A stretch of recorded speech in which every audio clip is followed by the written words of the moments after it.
அன்பார்ந்த சகோதர சகோதரிகளே, இன்று நாம் தியானிக்க இருக்கிற திருப்பாடல் எண் 89 இடரற்ற இன்னலுற்ற சூழ்நிலையிலே இருந்த நாட்டினுடைய நிலைமை எப்படி என்பதை பற்றி தியானிக்க இருக்கின்றோம்.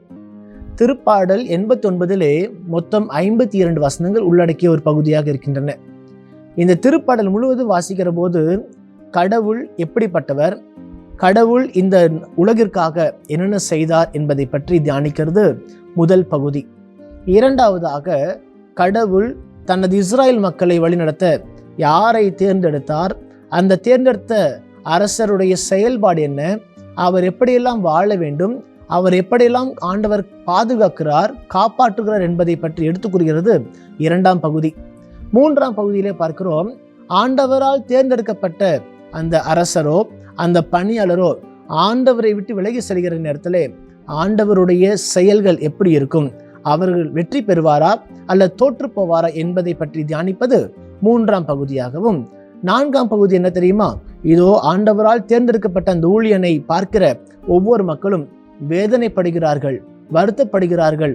ஏனென்றால் எல்லா மக்களும் அவரை உதாசீனப்படுத்துகிறார்கள், துன்புறுத்துகிறார்கள் சொல்லி அவர் கீழாக இருக்கிற எல்லா மக்களும் அவரை ஆதரித்து ஆண்டவரே அவர் விடுதலை தாரும் என்று சொல்லி ஜெபம் செய்கிறார்கள். எனவே இந்த பகுதியிலே 4 பிரிவுகளாக நாம் பிரிக்கிறோம். முதலாவதாக பார்க்கிறோம், ஆண்டவர் தான் இந்த உலகத்தில் இருக்கின்ற ஒவ்வொன்றையும் படைத்தார். ஆண்டவரது பேரன்பு என்றென்றும் உள்ளதாக இருக்கிறது. அவரது உண்மை தலைமுறை தோறும் எல்லாருக்கும் நிலைத்திருக்கும் என்று சொல்லி நாம் பார்க்கிறோம்.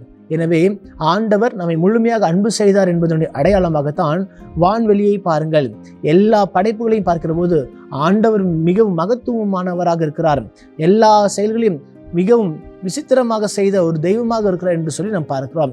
எனவே தான் ஆண்டவரே உமக்கு இணையானவர் யார், உனக்கு நிகரானவர் யார், நீரே ஆற்றல் மிகுந்த தெய்வம் என்று சொல்லி இதோ முதல் பகுதியிலே கடவுள் எத்தகைய தன்மையுடையவராக இருக்கிறார் என்பதை நாம் தெளிவுபடுத்துகிறோம். இரண்டாவதாக பார்க்கிறோம், இறைவசனங்கள் 19 முதல் வாசிக்கிற போது கடவுளால் தேர்ந்தெடுக்கப்பட்ட ஊழியர் யார் தெரியுமா, தாவீது. தாவீதை தான் ஆண்டவர் தேர்ந்தெடுக்கிறார். தேர்ந்தெடுத்துடனே அவருக்கு திருப்பொழிவு, திரு தைலத்தால் திரு எண்ணெய் பூசப்பட்டு அவர் அபிஷேகம் செய்யப்படுகிறார்.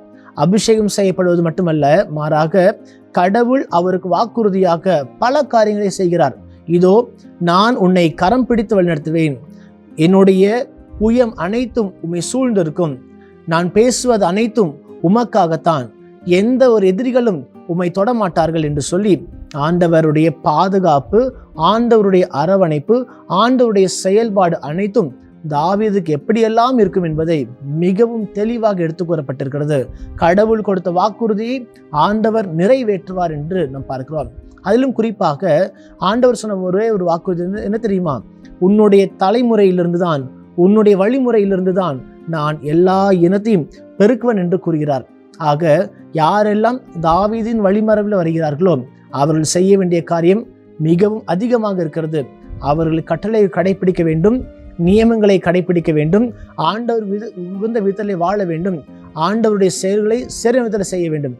செய்யவில்லை என்று சொன்னால் ஆண்டவர் அவர்களை பெரம்பால் அடிப்பார், அவரை தண்டிப்பார் என்று சொல்லப்படுகிறது. ஆனால் இங்கு அழகான ஒரு வார்த்தை சொல்லப்படுகிறது, இதோ மக்கள் எல்லாரும் கீழ்ப்படியாமல் இருந்தாலும் தாவீதுக்கு நான் உடனாக இருப்பேன், ஆண்டவர் தாவீதை பாதுகாப்பார் என்று சொல்லி தாவீதுனுடைய செயல்பாட்டை பார்க்கிற போது நாம் எவ்வளவு பெருமை அடைய வேண்டும்.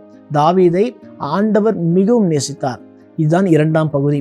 மூன்றாம் பகுதியிலே பார்க்கிறோம், தாவீது என்ன செய்தார் தெரியுமா, ஆண்டவர் விட்டு விலகி சென்றுடனே எல்லா ஆசீர்வாதமும் எல்லா அபிஷேகமும் அவர் இழந்து விடுகிறார். ஆண்டவர் அவரை காப்பாற்றவில்லை, ஆண்டவர் அவர் பக்கமாக இல்லை, அவரை தோற்கடித்தார். தோற்கடித்த அரசராக தாவீது இருந்தார் என்று சொல்லி பார்க்கிறோம் மூன்றாம் பகுதி. நான்காம் பகுதியிலே தாவீது அரசராக இருந்தபோது எல்லா மக்களும் நன்மை செய்தார். இந்த நன்மை செய்த போது எல்லாரும் கரங்களை தட்டி பாராட்டினார்கள். ஆனாலும் ஒரு சில மக்கள் தாவீதை பார்த்து வேதனைப்படுகிறார்கள். காரணம் என்ன, அவர் ஆண்டவருக்கு விலகி சென்றார், எனவே தான் ஆண்டவர் அவரை தண்டிக்கிறார் என்று சொல்லி அவர்கள் உணர்ந்து தாவீது விடுதலை பெற வேண்டும் என்று சொல்லி அவர்கள் ஜெபம் செய்தார்கள். என்னை பிரியமான அன்பு சகோதர சகோதரிகளே, திருப்பாடல் 89 நம்ம கற்றுத்தருகிற அழகான பாடம் ஒன்றே ஒன்றுதான்.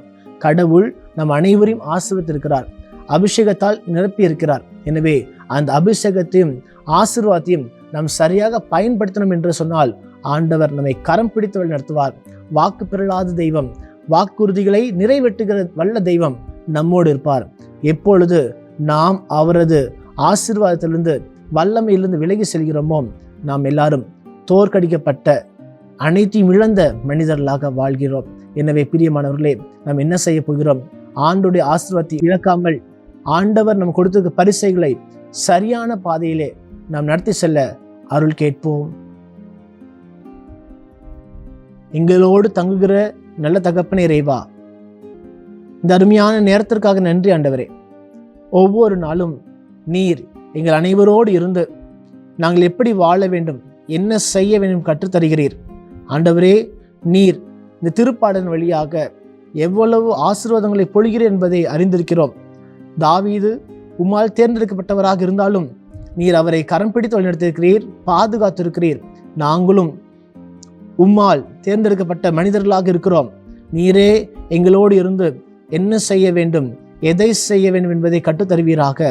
நீர் கொடுத்திருக்க கட்டளைகளை நாங்கள் சரியான விதத்தில் கடைபிடிக்க எங்களுக்கு அருளையும் ஆசிரியையும் வல்லமையும் கொடுப்பீராக. இந்த மன்றாட்டை எல்லாம் எங்கள் ஆண்டவராகிய இயேசு கிறிஸ்து வழியாக உம்மை பார்த்து மன்றாடுகின்றோம். ஆமேன்.